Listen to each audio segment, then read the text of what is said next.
Hello everybody, Dr. Deaven here at the Spring Hill office. Today we are talking about water.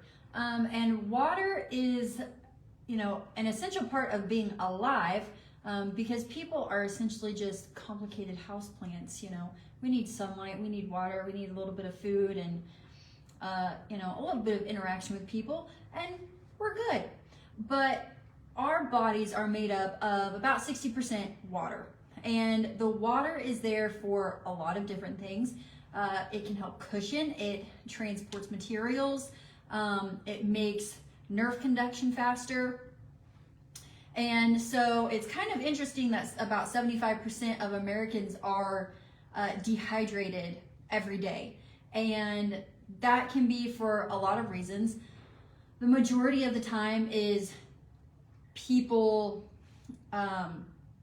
aren't drinking enough water, they aren't getting good quality water, or they're just not thirsty, or they're not paying attention. So I know, like, when you don't have a reminder set, especially for me, if I don't have a reminder set to remind myself, hey, you need to be drinking your water, I get sucked into research, reading, playing with my dogs, watching TV, something like that, and I just won't realize that I'm thirsty. So that's really important to be conscientious of, like, how does your body feel? Some symptoms of dehydration are you're got foggy headed, you have fatigue, sleep issues, headache, you're irritable, more so than usual. And so if you notice those things, as well as like constipation, that's another big one. If you notice any of those things, be sure you start drinking water, but be sure you're drinking a good quality water. So the water that comes out of our sinks, the refrigerator, unless you have a filtering system, that water is not the greatest. It's the EWG water source, the EPA water source. You can go online and look to see what your water quality is. And it's kind of scary. Like, some people who have well water, their water source is so much cleaner, so much better than city water. Especially at this point in time when we've got all sorts of drugs going into our water system.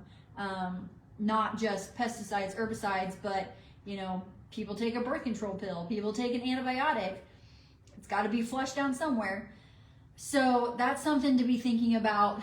Spring water is typically the best water. It depends on where you're getting it from now, because it's certain sources have come out and shown that, like Dasani, Ozark, those types of places aren't actually getting their water from spring water, or from a spring. And so just be aware of where you're getting your water from. Another thing that you can do is add in some electrolytes. I know that our office carries a brand of, I think it carries a brand of electrolytes. Stay away from the regular liquid IV electrolytes. They are jam-packed full of sugar. They're not good for you. If you really need to have like a liquid IV, do the sugar-free ones. They aren't using like aspartame or sucralose or like any of the nasty sugars. I believe it's stevia or monk fruit that's in there. Ultima is another one. You can get that off of Amazon. You can get it from Whole Foods. I personally use it. The watermelon flavor and the Moctini flavors are my favorite at this point in my life.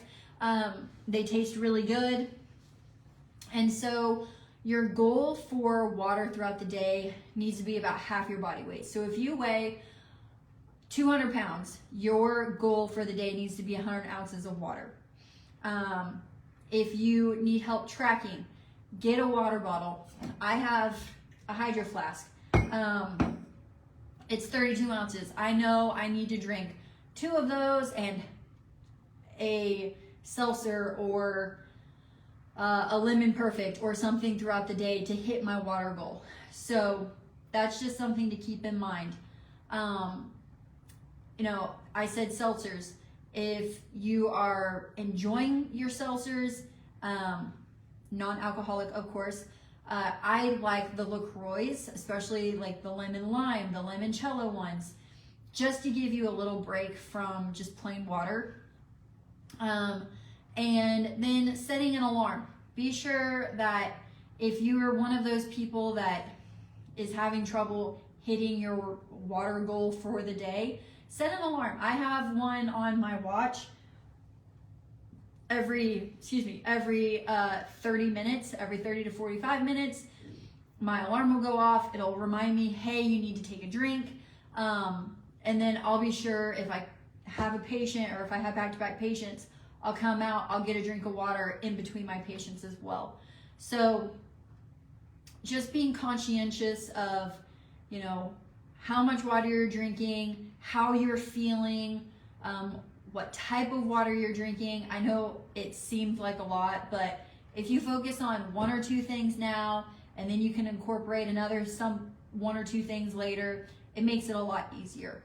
So if you guys have any questions about water or